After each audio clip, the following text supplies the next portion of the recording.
freaking first cut. Golly. Welcome to the First Cut Podcast. I'm Rick Gehman, and this is not only your DFS preview for this week's Waste Management, but also small little recap for that Monday finish at Pebble Beach. Sia Nejad is here. Hello, Sia. How is everybody doing today? Congratulations to Justin Rose. I certainly didn't see that coming, but I feel like maybe, Greg, it was you, and I hate to precede your introduction, but you've been talking about Justin Rose for a couple of weeks now, from what I recall. Well, he did, and welcome, everybody. He did, by the way, he was my one and done pick this week. So I know we'll get to that in a little bit. I will spoil it now. He was my one and done play. So yeah, I loved Rosie this week. He's been trending in the right direction. We talked about it on Monday in our last DFS episode. If you remember, it was the kind of pale sheet from Rosie, but the results were getting really good. And that's what I liked. Every area of his game seemed to be in decent shape. And I thought it was a really good course fit for him. And this time, I guess it worked out.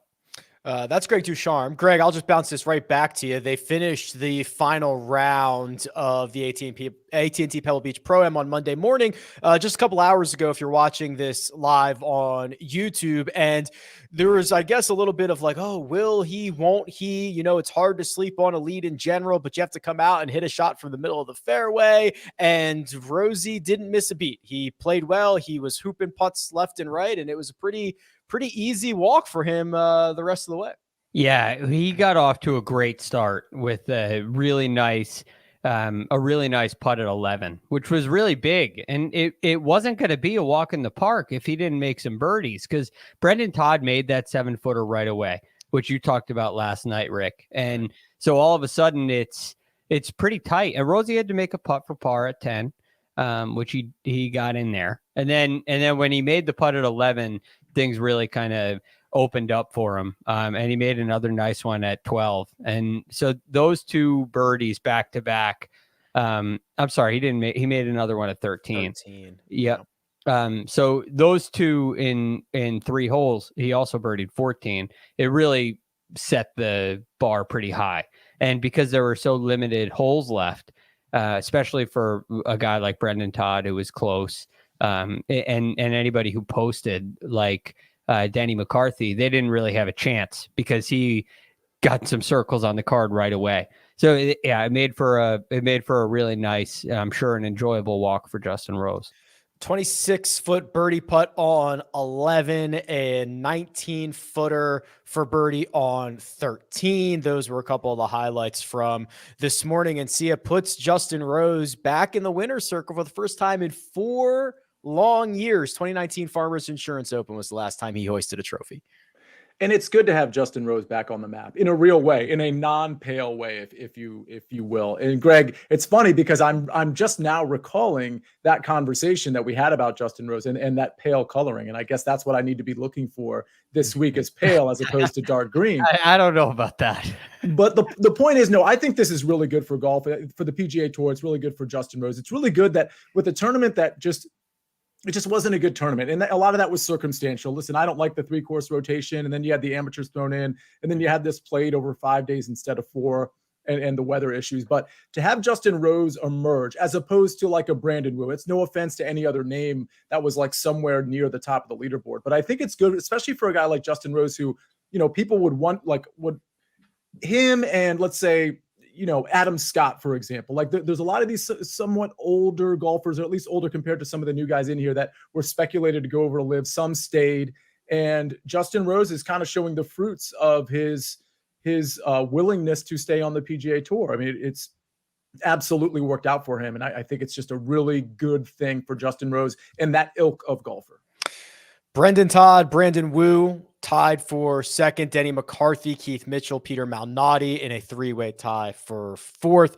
Then a 4-way tie for 7th with Pendrith, Kevin Yu. Great week, Kevin Yu. Ryan Moore, Joseph Bramlett. That's your top 10 at the AT&T Pebble Beach Pro-Am. Troy, show me all the red on that betting board. We did not have a very good time here. Oh boy, that's a lot of red. Patrick did save us from a complete whiff of the board by getting Seamus Power over Tom Hoagie, but two In Patrick's defense, we did not know about the Matt Fitzpatrick like injury stuff that he had when we recorded this, and he was basically all in on Matt Fitzpatrick. So didn't really end well for him. It didn't really end well for us either.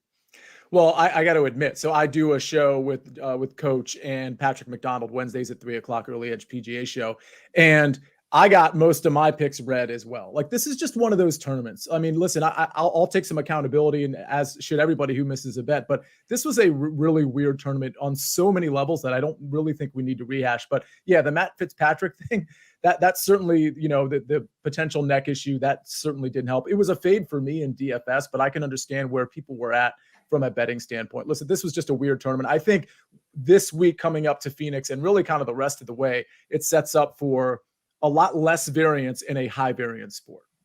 We did much better on the best bets, Greg. The money balls. There we go. 2 out of 3 in the green. Fitzpatrick, top 20 for Patrick. That did not hit, but Kyle got Victor over Matty Fitzpatty, and Seamus Power inside the top 20, plus 125 on that one.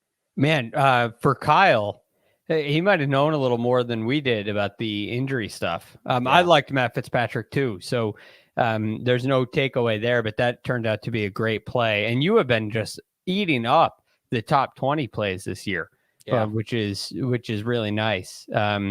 So yeah, the injury for Matt Fitzpatrick seems to be a real staple in the betting cards for this week. The one and done update. So a little messy, a little all over the place. Let's start with, are these in order? Okay, they are. So Kyle M went with Joel Damon. Actually, both the Kyles did. They got 31,950. So Kyle M remains in 8th. That's 288,000. Kyle Porter did not close the gap. I guess technically he did close the gap on Mark, but not enough. The fans opted for Tom Hoagie. That was only 22,000. So they didn't really move. Sia, you and I, hey, 146,000 from Seamus Power. I'll take it. Yeah, I'll take it. He had that stretch, and I'm trying to remember the days. I think it was day 3 where he was having a troubling hole. I think he missed a par putt, and then he walked right up to it. Go ahead. We were going live on HQ, and they're like, "Hey, what's your pick to win?" So 30 minutes before you go on air, you give a pick to win, and we get on there. They're like, okay, let's do a live look in. They go to Seamus Power 3 putting from 4.5 feet after I had just told them Seamus Power was my pick to win. And I'm sitting here watching my guy miss a 4.5 footer, miss an 18 incher, brutal. If they had showed any footage from prior to that, he was on fire. He was really approaching not that he would have won necessarily, but he was really on a hot streak. And those are the kinds of things that can really crush you. And for the record, when he walked up to that second putt, I was like, he's doing it too quick. I mean, it was just one of those things. He hadn't balanced his body yet. He was barely over the ball at that point. And I wasn't surprised at all. And the announcers didn't seem very surprised that he missed it either, the way he went after it. So that's just one of those things, live and learn. I think Power, honestly, if not for that hole, could have been in the top 10 at least. 146,250 for Seamus. Mark at the top of the board got 0. Mav McNeely withdrew in the middle of his 3rd round. That's $0. Matt Fitzpatrick got Patrick 0. And Greg, as we have discussed, the full $1.62 million from Justin Rose to vault you into 3rd, $2.2 million overall. Yeah, very pleased with that. Now, the state of one and done has changed dramatically with with designated events. But I will say, to get get over $1 million with Justin Rose, I don't think that I can do any better. That's the most valuable pick of the year so far. Right. Sure. And yeah, you had to burn Rahm for Sentry, and I don't know if he can do better than that. I don't know what exactly the winning purses are. So, Mark and Kyle, who had Rahm at Sentry, they did very well too. And that's why they're up there near the top. But this is a really nice win because it keeps me in touch. But I know going forward, as we all do, this really just comes down to weeks like we have this upcoming week. and the following week. And whoever wins the designated events is probably going to win this one and done.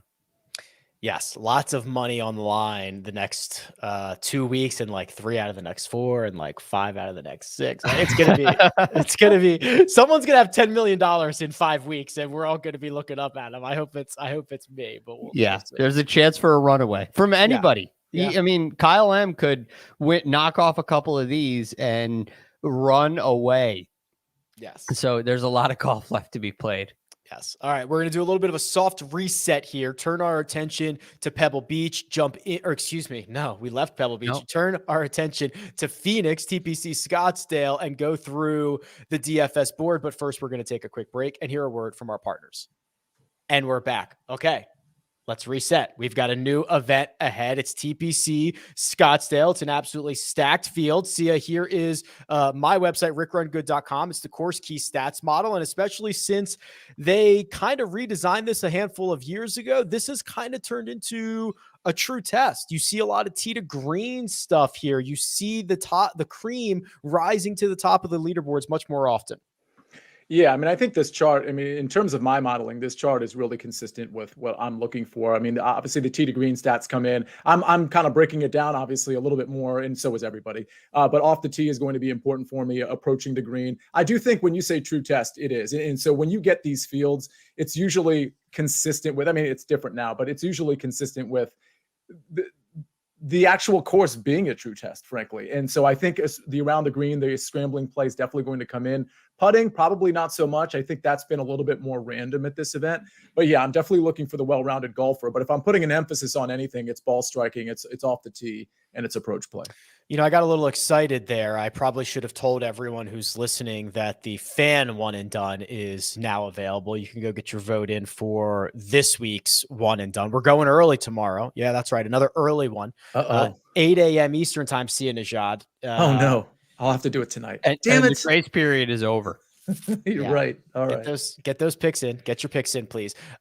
Greg, I'm looking at my model here. And this, we've talked about how this works. It builds the types of golfers that have success at every single golf course. And I don't know if I could find another course where strokes gained off the tee, strokes gained approach, strokes gained around the green, essentially the tee to green stats, are all ranked 15th or lower, meaning there's only 14 or fewer golf courses where those three things are more important. To get all three of them on that end of the spectrum is fairly rare. Yes, I would say so as well. And in a way, it's almost a perfect PGA Tour venue, right? From our perspective here in the DFS community, this is exactly how you would classify the best players. Now you have the best players on a course that's the best for them. You don't have really variable weather for the most part. It's very rare when you get a rainstorm like the year Ricky Fowler won. This is pretty much dome golf. You have greens that roll at a really nice speed. You only have one golf course you have to play. It's got plenty of length, but not too much length. So there are so many. You got water. You have some daunting shots. You have some really scary shots, some intimidating shots, and at the same time, you have a lot of birdie opportunities as well. So it's almost like a perfect golf course for the modern PGA Tour game. And a couple things that I was looking at when it comes to the winners, if you go back in the last six winners. 4 of 6 of them were top 3 for the week in strokes gained approach, which is pretty good. Scotty Scheffler last year was an exception, but he was 4th for the year last year. He was also 2nd in putting for the week last week. The other exception is Ricky Fowler, who was 20th approaching the green. He was 1st in putting. So it's tee to green is huge, but I put an even greater emphasis on approach play. And you look at these guys who won: Scotty, Koepka, Simpson, Ricky, Woodland, and then Hideki twice. In those years that they won, 6 of those 7 players were top 25 during that year of their win. So these are great ball strikers. They're great iron players. And that's who wins here. Sometimes you need a little putting. I think a guy like Patrick Cantlay could probably make up for any lapses in approach play if he doesn't fit that mold with great putting. But those are really the two areas that my focus goes to. If you don't have really strong approach play, it better be out of this world putting. Justin Ray had a tweet just 35 minutes ago that got my juices flowing. It says, since 2010, players who win at the WM Phoenix Open have gained 65% of their strokes versus the field via the ball striking categories, the highest rate of any regularly played course in that span. Yes, sir. Yeah. Let's talk ball strikers. And let's just dive right into this board here. And it's stacked, as you can imagine. So 5 golfers over $10,000. John Rahm, $11,000 leads the way. Rory McIlroy, 10-8. Scotty Scheffler, 10-3. Tony Finau, 10-1. And Sia Xander Schauffele, an even $10,000. How would you like to spend our big bucks at the top of the board? This is really tough for obvious reasons. I mean, it's hard to make an argument against any of these guys. I will say from a lineup construction standpoint, it's really hard to make lineups because I think, most people are going to want to grab a guy in this range and then a guy in the 9K range. I'm just like laying it out for everybody. What that's going to leave you, generally speaking, is somewhere between like $7,200 and $7,400, depending on how far up and how far down you go in those two ranges. So it's really hard to build, like you're grabbing 2 10K guys. You can try it if you want, if you really believe in some 6K guys and flat 7K guys, but it's tough. So I got to choose like one of these guys that I really, really love. That's what I feel like, at least. And I hate to do it, but I think it's John Rahm. I just love how he's playing, and I love how everybody's playing, of course, but he seems like the safest option with the requisite upside. The problem is he's 11,000. I mean, listen, you can make arguments for Rory and Scotty, and I think Scotty is interesting because I think people are going to want to gravitate towards Rahm or Rory to start their lineups. And I think that's just going to leave a void for some of these other guys in the 10K range, including guys like Xander Schauffele. So I'm not saying they're going to be super low owned, but I just feel like most people are going to want to grab one of those two guys and run. If it makes you feel any better, John Rahm is the cheapest he's been at the WM Phoenix Open in 5 years, and he's cheaper than he was last start at Torrey Pines, and he's got almost as good of a course history in Phoenix as he does in La Jolla, if you're interested in that. So it is 11,000. It's the most expensive, but we've seen Rahm go for more. All right, Greg. We've got to vote for Rahm. Where are you going? This is one of those strange situations where I don't think you can fade this range, but I don't think there's a bad play in this range. The big question to me is, do you think the winner is in this range? Can I ask a question? Because I was thinking, Greg, I'm sorry to interrupt you. I was thinking of this, and listen, I know Rick Run Good can do like everything. Is there a way for us to know what the win equity from your site or anywhere else? And maybe this is an obvious question, to understand what the win equity is, 10K and above, because I was also kind of contemplating the idea of starting the 9K range. It doesn't make a lot of sense though with this field. I can add it up for you, right? So, I mean, if you want to vamp for a minute, I can add up. So I can take the implied odds for what these guys, what their Vegas numbers are, and tell you how much win equity is in the 10K range. Is that what we're looking for? Yes. And Greg, I had already interrupted Greg, so we can vamp for days if we want to. Yeah, I can vamp. I can vamp as long as you'd like. But this is. I'm ready. All right.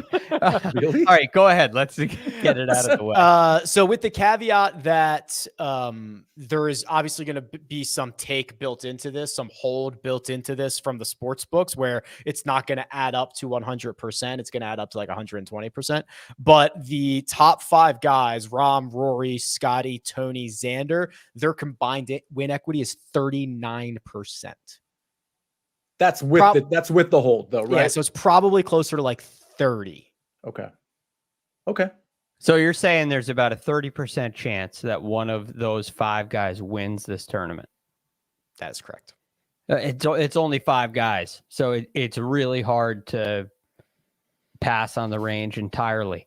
So here's another question, because look, we could talk all day about why these guys are so good, but the bottom line is all of them check all the boxes. They've all been playing really well.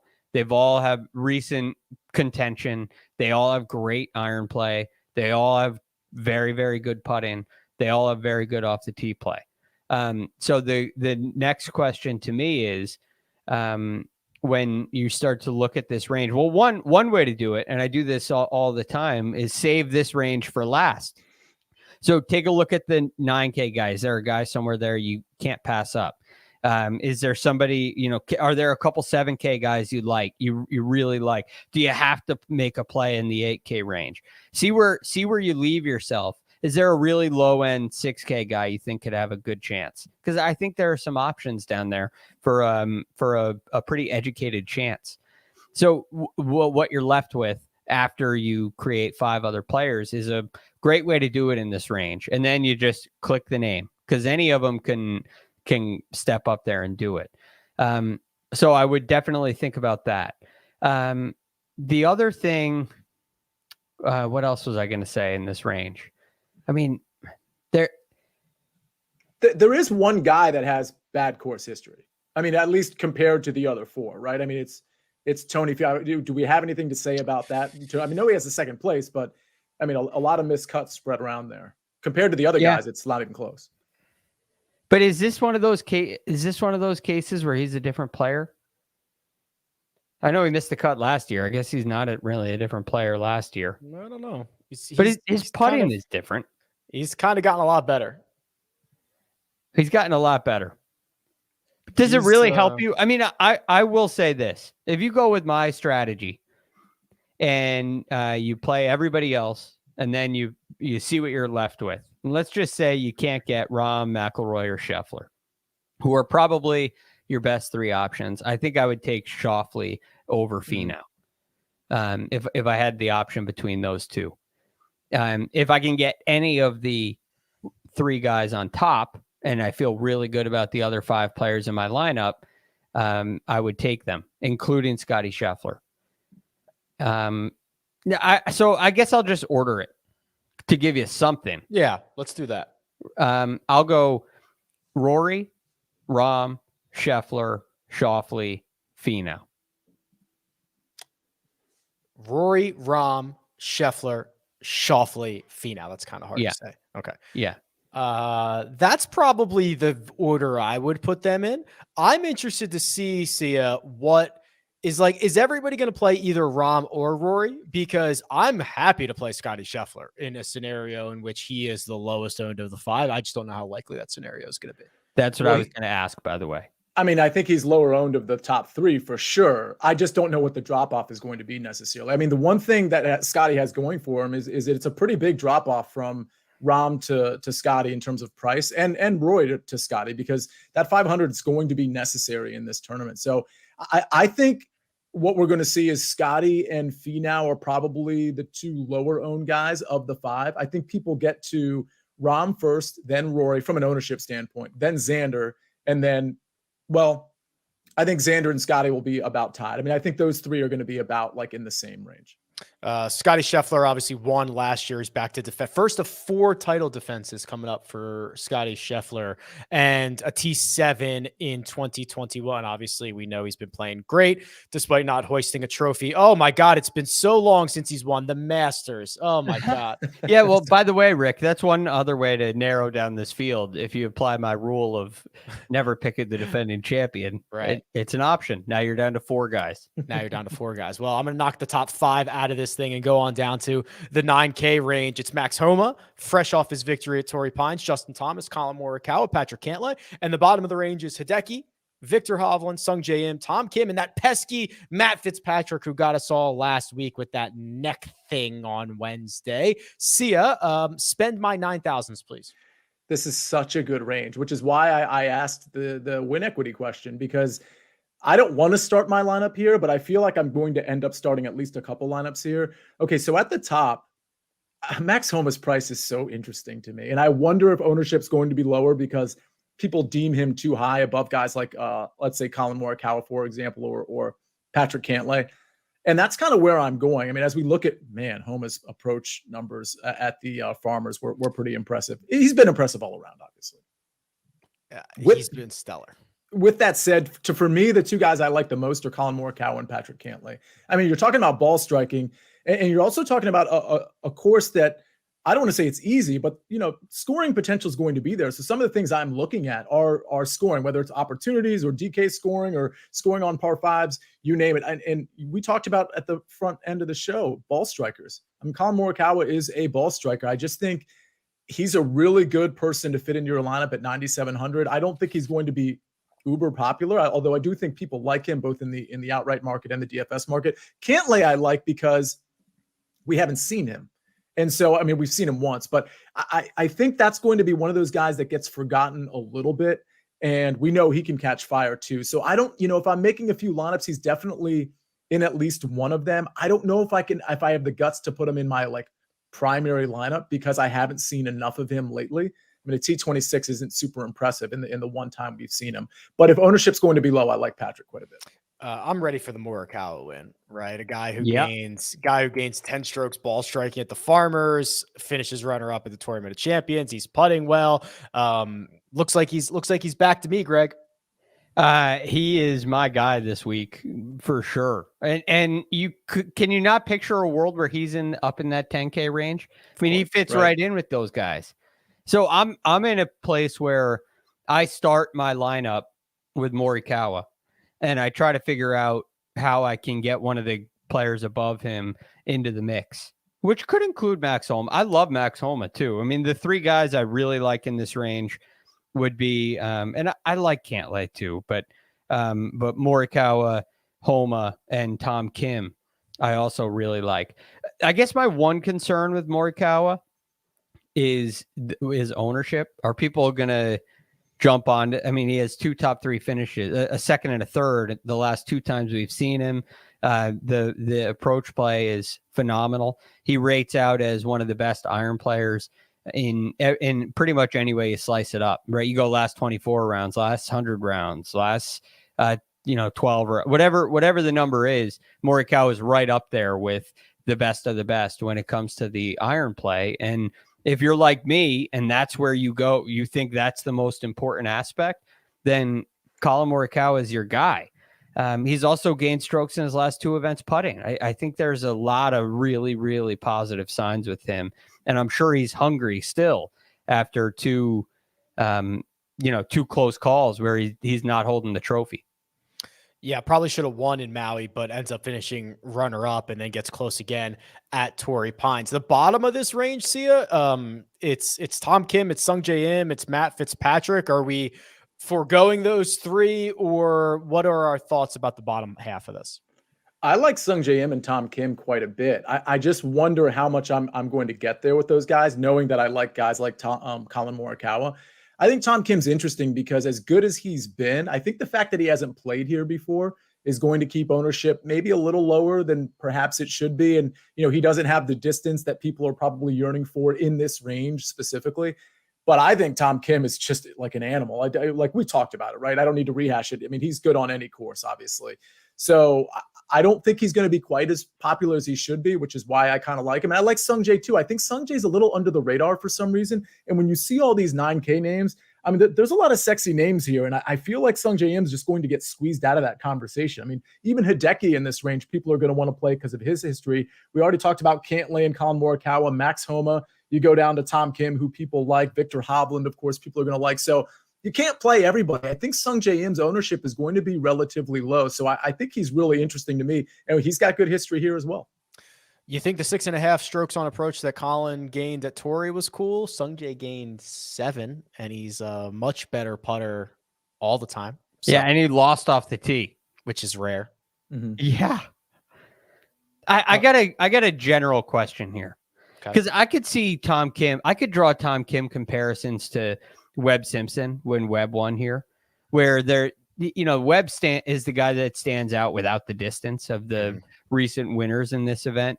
If I'm sure when we talked about Webb winning, we talked about his skill set and all the other ways. So the question is, could you put Morikawa in your mind or Homa, but either one of those 2 guys as a 10K guy, as a blue chip player? I know we all agree that they fit into that class. Could you start a lineup with a Morikawa or Homa, one of those 2, and a Tom Kim? Would you get an edge on the general public by fading the entire 10K range. I know that's risky. I know we talked about the win equity in there, but that win equity's got to go up a lot if you include Tom Kim and Morikawa, or Homa and Morikawa, into that top 6 players. Oh, I agree with the sentiment. I mean, pricing's like largely arbitrary. We have such a talented field. Not everybody can be 10K, but I think Cantlay's in that conversation too, in terms of a guy like, listen, if he had played on the front end of this, or 2 of the last however many tournaments there have been since the turn of the year, I think he could also be 10,100 if he performed really well at the Farmers, for example, or last week's tournament. So from a talent standpoint, I think Colin, Cantlay, and perhaps Max Homa all deserve to be in that 10K conversation in terms of, are these guys good enough to be in that conversation? To continue the win equity discussion, it's not like you can play all 5 guys in the 10K range. Right. And if you played, so Homa and Sungjae, or Homa and Tom Kim combined, have about an 8% win equity, which is more than any individual golfer besides Rahm and Rory, right? So you're basically getting 2 cracks at it. You see where I'm going with this? I do. So there are, if we're playing the win equity game, there are ways that you can do this. Like Homa and Tom Kim would be better than, for example, Tony Finau and like Taylor Montgomery, right? Which is where you might have to go, something like that. Right. That makes a lot of sense. I don't think that's a bad option with the recent performance and the skill sets of these players in the 9K range. Okay. Let's continue this conversation, the 8s, the 7s, and the 6s. But first, we're going to take a quick break and hear a word from our partners. And we're back. 8,000s. Cam Young, back from the Saudi International runner-up finish. Jordan Spieth, who played at Pebble last week. Sam Burns, Sahith, Terrell Hatton, Taylor Montgomery, Shane Lowry, and the final 2. These guys are fun. Tommy Fleetwood, Ricky Fowler. All right, Greg, I'll give you first crack at this range. Where do you want to go? I am okay with skipping this range entirely. For one, I don't think there's anybody here that you have to. I don't feel like there's anybody I have to play in this range. That being said, I think there are some really good options. I think Cam Young, who you just typed in, is a really good option. I think Sahith Theegala, who I always get wrong, so I won't be playing him, but I think he is a good option. My favorite play in this range is probably Ricky Fowler. I think Ricky, the fact that he's at 8 flat is interesting, but he's gained strokes approaching the green in 5 straight events. Yeah. He has made every cut since the Zozo, 4 in a row, which includes a tied 2nd, that tied 11th at the Farmers, and he's a past champion here, and he's also played pretty well aside from that. So if you look at his recent form here, he missed the last 2 cuts. Well, we know the last 2 years what kind of shape his game was in. Yeah, we're well aware of that. You could see what he did on the greens, right? Losing 2 and 3 strokes. That's not Ricky Fowler-esque. But before that, this was really rather elite form. You have a win, a tied 11th, a tied 4th, a 2nd, another 2nd way back in 2010. He can play a golf course like this, no doubt about it. And I think his game is rounding into shape. Perhaps he uses a little bit of the Justin Rose influence of players on the comeback trail. And I see a lot of similarities there because I do see the trends building. And fortunately, I think the trends are building in the right place for this specific event, which is why I'm a big fan of Ricky Fowler. Already 3 top 11s this year. This season, I should say. He's played 6 times. That's half of his starts. And the advanced metrics are certainly turning around. And now he's going to probably the spot for him. Yeah. And I don't think, again, similar to Justin Rose last week, I don't think there's one area of his game that's a huge problem. He's had weeks. I mean, of course, at the CJ Cup, the putting was a problem. But last week he gained over 4 strokes putting. The short game hasn't been great. I think we all know how good he can be around the greens. I wouldn't consider that to be a problem. There's not really a red flag for me with Ricky's game.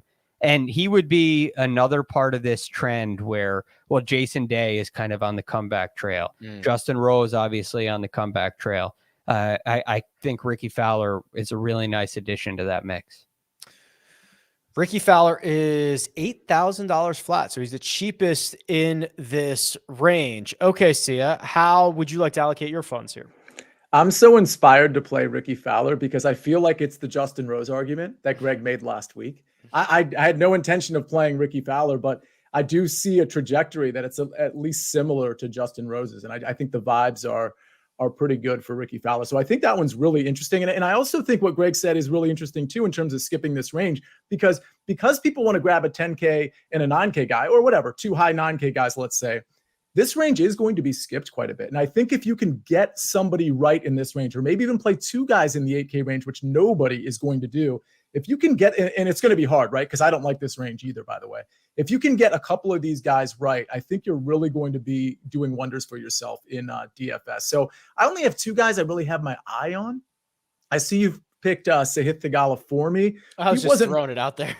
No, he wasn't one of them, but I don't hate the upside. So here's what I think about the 8K range. I think the 8K range has tremendous upside and a tremendously low floor. And I think Sahith Theegala is a really good illustration of what that might look like. I also think Sam Burns is a good illustration of that. I think Cameron Young is a good illustration of that, even Jordan Spieth. So this is one of those where you're kind of shooting for the moon because we know these guys have the potential, but I'm not really comfortable with anybody, including the 2 guys I like, which for the record are Cameron Young and Shane Lowry. I like that Shane Lowry is sort of off everybody's radar, and he's only 8,200, so it's a pretty good price. I think if he had played a couple of these events, we might see him at 8,700, 8,800 in this field. So I think we might be getting just a discount on Shane Lowry just as a result of the fact that we haven't seen him. The metrics aren't really, screaming out at me. We see the European events more than the PGA Tour events because that's what he's been up to. But the approach game's been pretty solid overall. It's just everything else has been kind of up and down. But I think Lowry has some upside at 8,200, and he'll fit nicely into lineups because that's not a super expensive price tag. Missed the cut at the Dubai Desert Classic, T28 with a good approach number in Dubai, and was on the losing team at the Hero Cup. Those are his last 3 starts worldwide, all those European Tour events. I pulled him up here, Greg. I don't get Sahith correct very often. I think Torrey was probably not a great spot for him. He finished T4 and the metrics were awesome. Now he goes back to Phoenix where he was in it last year. Yeah, he's a really hard guy for me to figure out too. And again, I think, Rick, you've done a really good job of highlighting how his potential, it rates out to one of the best players in the world, but the downside is, a 6K guy. Right. And that's a concern. Now, he's your favorite player on tour if you find yourself on the right side of that. But I've had a hard time with him identifying what that is. Is it wide open golf courses? Well, no, sometimes, but no. I wouldn't consider this a wide open bomber's paradise. There are some really important shots where you got to be fairly accurate. And I might say his weakness is his accuracy off the tee. So the things that when I look at his profile that I would kind of pair up with course fit don't fit. The results don't fit. That has the potential to make a superstar, right? A player who can win anywhere, a player who is, as you might say in football, see a matchup proof, right? He has that potential, but I don't see that yet. So there's a lot to like about him. And if you're if you're a Sahith guy, put him in your lineup. I would not turn you away from that. I just always seem to be on the wrong side of that. So I will help you out. I will not play him. And that gives you, I would say, probably a 63% chance that he actually turns out right. I love that. 7K range. The top is Jason Day, Billy Horschel, Siwoo Kim. It goes down to $7,000 even. Oh, look at these names. Putnam, Molinari, English, Kurt Kitayama, Taylor Moore, Webb, Simpson. Sia, you're up. Let's find some value. as usual, it's a large range, so we're going to like a ton of people. So I'm going to limit it to, let's ballpark it at 4, the guys that I like. I'll start with Jason Day at 7,900. Listen, I just like how we talked about Ricky Fowler. We talked about Justin Rose over the last couple of weeks in terms of games emerging. And I think you could absolutely say the same thing about Jason Day. I mean, it's pretty obvious here when we look up if you're watching us on YouTube. The other than at the Farmers where the approach play, took a dip, he's been pretty great on approach, pretty great off the tee. Around the green game could use a little bit of help there, obviously, but we know he can get hot with the putter. I think Jason Day's really interesting. I think he has I don't think he can win this tournament, to be honest, but I definitely think he has top 10, top 5-ish potential if he has a really good tournament. Corey Connors at 7,700 is interesting to me because I think the shine has come off Corey Connors a little bit, and people are at this point, people aren't nearly as apt to play Corey Connors. And because the 7K range is so deep, I just think he's going to be kind of like a lower owned guy that he still does everything right. It's the putter that gets him. And on this course, you can be okay with a bad putter, or you can't be okay with a bad putter, but you can be a bad putter and be okay is the right way to say that. Corey Connors rated out really well in the model that I ran. 2 other names I'll give out. Keith Mitchell. Listen, I mean, he showed up at Pebble, obviously, but he's got great history here. Over the last 3 years, he's got a 10th and a 16th place. He's doing everything right. He gained across the board at Pebble, by the way. So it wasn't like Taylor Pendrith was really kind of like a putter guy last week at Pebble, at least with the measured rounds that we had. Keith Mitchell was kind of the opposite. He gained everywhere. He was very good. Like his history here. I like the course fit as well. The last guy as a cheap sort of fill-in, and we talk about this guy a lot, Trey Mullinax at 7,100. I think he's going to be, relatively low owned. I don't think people really want to play Trey Mullinax on this course. Off the tee, it's been a disaster for him as of late, which is super interesting. But again, I'm looking for upside. I'm looking for scoring potential, and I think Trey Mullinax has it. It is a long shot. Look, don't get me wrong, but once you get down into that 7,100 and below range, you're looking at guys that you really have to make arguments for. Yeah, Trey Mullinax WD'd from the Pebble Beach Pro-Am, but I think he was going to miss the cut anyway. It was one of those deals. But you'll see, outside of just that recent start, the metrics have been a lot better than what he showed at Pebble Beach. Okay, Greg, lots of guys here, lots of interesting names, a couple of guys who've been in contention as of late. Where would you like to go? All right, I'll give you a couple of different names. I got 4 names written down as well. Okay. The first one I'm going to go to is Alex Noren. Yeah, I'm fascinated by this. It doesn't seem like it doesn't. The name doesn't jump off the page. When I go through these fields, I kind of go through. I have the idea of the perfect player for me, and I look for the names that strike me, and then I validate if they're true or not. And Alex Noren does not fit that camp, but boy, I'm glad I checked out his stuff because it's phenomenal. This is exactly the kind of profile that I believe works here. You look at the Houston Open, he gained 7 strokes approaching the green. So he's gained in 3 out of the last 4 events approaching the green.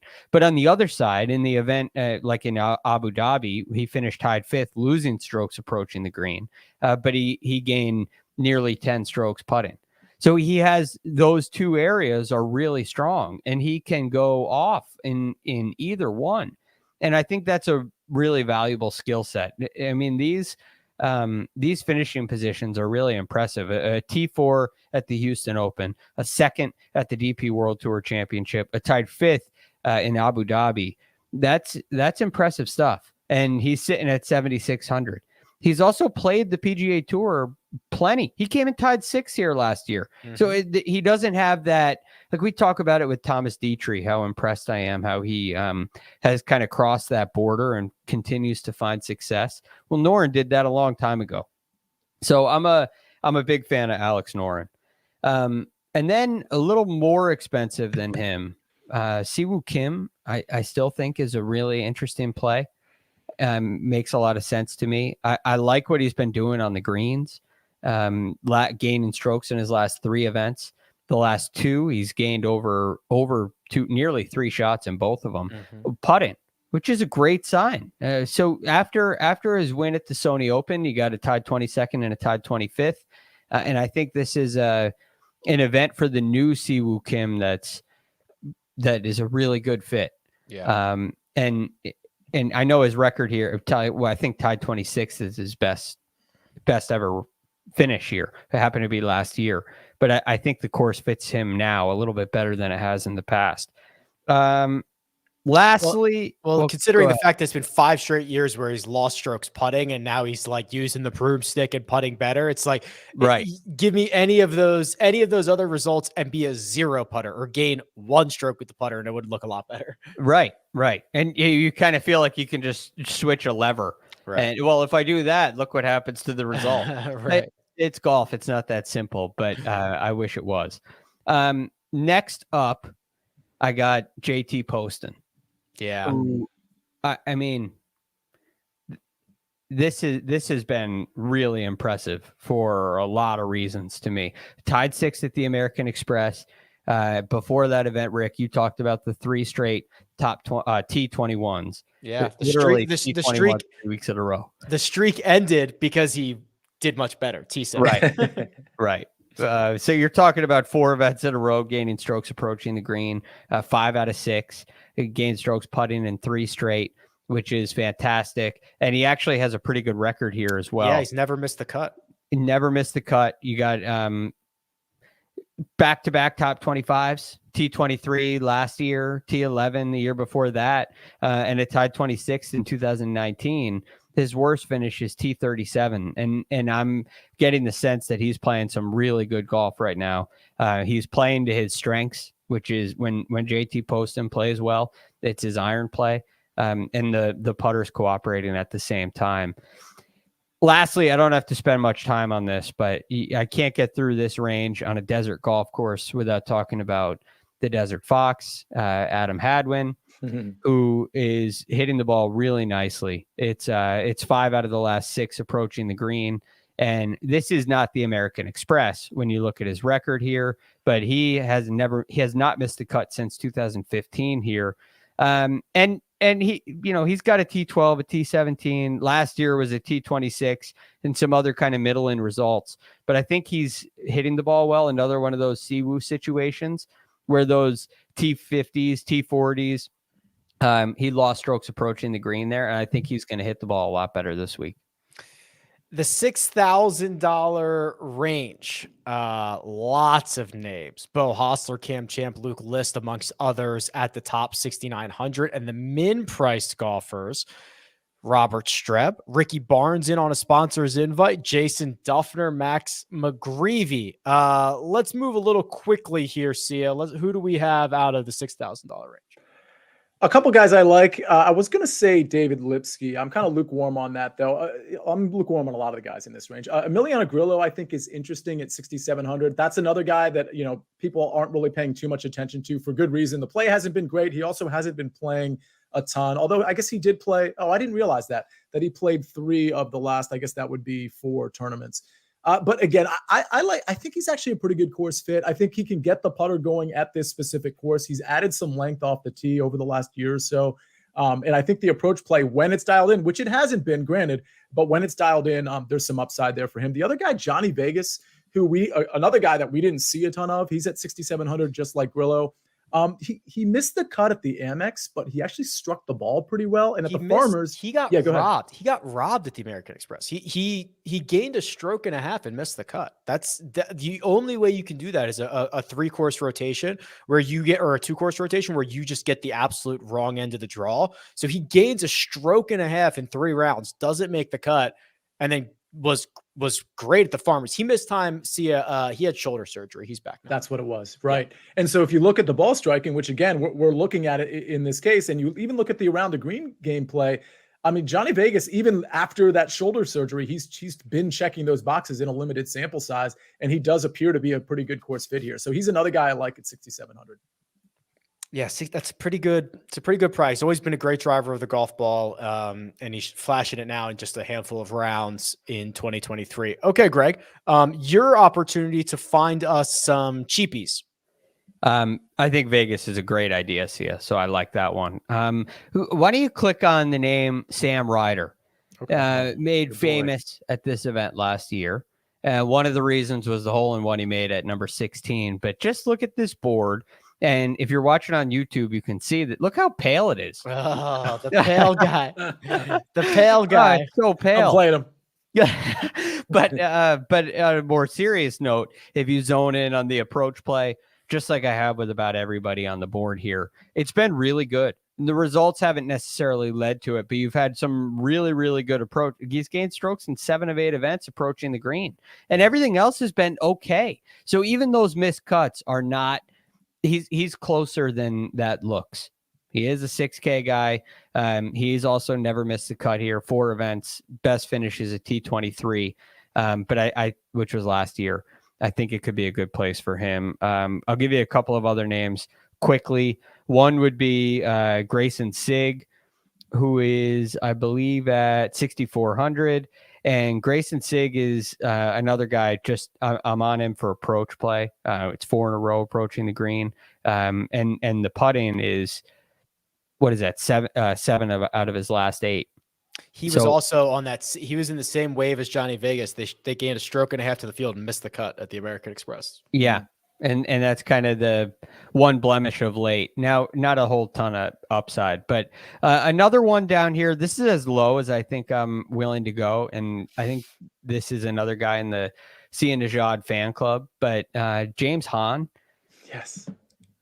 Sia loves him. It's another one, I'll tell you. I played him last week. It didn't work out super well, but I like it. It's fairly pale. There's maybe a little more red that I'd like put in. I'll tell the annual James Hahn Phoenix story here very quickly. So it was 2021. James Hahn is making a run on Sunday. He's at like the 8th or the 9th hole, and he's like 1 off the lead or 2 off the lead. And I'm scrolling through Caesars live odds, and they've got the players listed, and they don't have James Hahn listed. And they have an option for any other player or the field at like 150 to 1.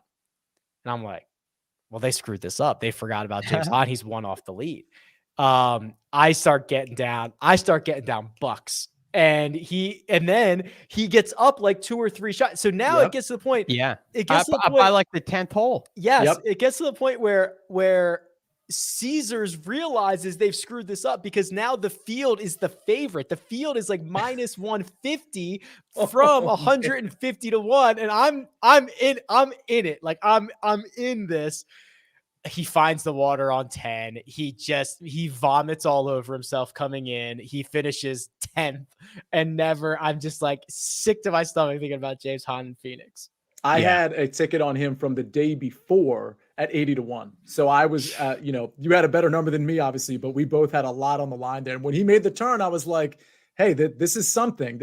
And then I think it was like 3 holes in a row where it was a complete disaster. It was bad shot, mistake, mental mistake, bad shot. It was just over and over and over again. Yeah. But he does have, in a DFS situation at 6,300, he does have 4 top 25 finishes here. Yeah. In his time. And I think he's hitting it pretty nice. So I'm not usually a big fan, but I'm not afraid of it in this case, especially if it helps you get one of those top 3 guys in there. Anybody else quickly in the 6K range that we need to talk about? I'll mention Steven Yeager. I think he's worth mentioning in the 6K range. Yeager bomb. Okay. All right. Let's fire up the strokes gain narrative lineups. I was looking over these earlier, and boy, these guys are putting me to work here. So the Model Maniac obviously is going with a drinking game. I mean, listen, there's going to be a lot of drinking. There's going to be a lot of double fisting in Phoenix this week. So he has gone with Jason Day drinking. Great. Kelly Craft Beer. Love it. Kramer Hiccup. Strong. Tyler Duncan. This is my favorite one. Ricky Growler. And then he put the red X emoji next to Tom Kim, because Tom Kim's only 20 years old. Tom Kim has 2 PGA Tour wins, cannot celebrate with a drink this week in Phoenix. Wow. If I see Tom Kim at dinner and say, hey, Tom, let me buy you a drink. Sorry, I'm only 20.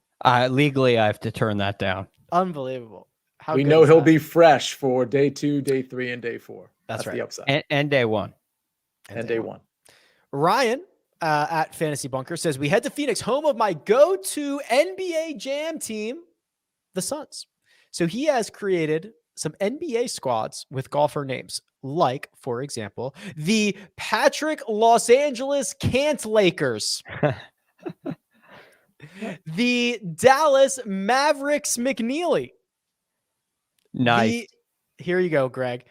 Kevin Utah Jazz. That's real nice. He played great last week, by the way. Yep. Yeah, he did. Mackenzie Houston Rockets. This might be my favorite, my favorite one we've ever done. Yeah, these are really good. Orlando Magic Griffin. I think Lanto just withdrew, by the way. He did. Yeah. So Okay. And the Golden State Warriors. That's awesome. Rory McIlroy. That's my favorite ever. I think. Yeah, it's phenomenal. Easy to understand. They all flow. It's great. Let me tell you what's not easy to understand. That's what John Markowski put us through here. So this is about as creative as you can get, but my God, John. So Waste Management, or I think now they go by WM. It's a recycling company. Yeah. So John has recycled golfer names. This is actually a category on Jeopardy, I believe, too, where they take something, they scramble up the letters, make something else, and then you have to figure out what it is. So he has, I guess, see a turn like Woody Garland. Okay, that's Gary Woodland. That's Gary Woodland. Yeah. Okay. But also a country singer. But also now his new career is a country singer. DJ Fun Reason. No idea. I actually don't know who that is. Everybody listening, you're going to have to crack that. How many guys could that be? It has a J. It has an F. I thought it was Jason Day, but it's Jason Duffner. Says Jake Scott. Thank you very much. Jason Duffner. Thank you, Jake. Okay, as a rapper. That's funny. Royalty. Sir Glenn Harris, which I think we solved. Harris English. Yeah. Chippendales Dancer. DD Romance. That's, I think, Doc Redman. I think that Does that add up? It has to be. Yeah, it adds up.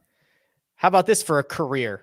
A serial killer. Do you get paid for that? Do you usually get paid to be a serial killer, John? Well, it depends on what kind of trophies you keep. That's true. Yeah. Or maybe you can get hired. Yeah. Man. Just got dark. Henry Lee Souls. Who's this? Oh, I forgot. Oh, it's Russell Henley. Russell Henley. Okay, yeah. Good Sorry, Russ. You're now a serial killer. Yeah. And in his new career in insurance sales, Roy Whelans, which we decided was who? I forget. Let's go to the chat. What's Roy Whelans? I need help. That's a brain. I need to do more of that kind of brain exercise. When this comes on Jeopardy, I'm like, I have no idea. It's so hard for me. My own name could be up there, and I literally could not figure it out. Shane Lowry. Oh, there we go. Yeah, we knew that. Jake is good at this. Yeah. Thanks, Jake. Jake from State Farm. Jake from State Farm, who's also in insurance sales. Jake is. Oh, they work together. Jake should go on Jeopardy is where he should go because he'd be crushing this game. All right, Jets. Let me put a bow on this. Go and get your one and dones in. That applies to you, the fans. The link is in the description. And it also applies to you, Sia Nejad, to get your selection in because at 8 a.m. Eastern time on Tuesday, Patrick and I will be mega preview potting Phoenix. And then I'm headed to Phoenix. Kyle's headed to Phoenix. Mark will already be there. And Greg, we kind of talked about this a little bit on Sunday. They are telling us that we are going to be able to pod live from the stage with Joe Musso and Kyle Porter into this YouTube channel. I'll believe it when I see it, but that's what they're telling us we're going to do.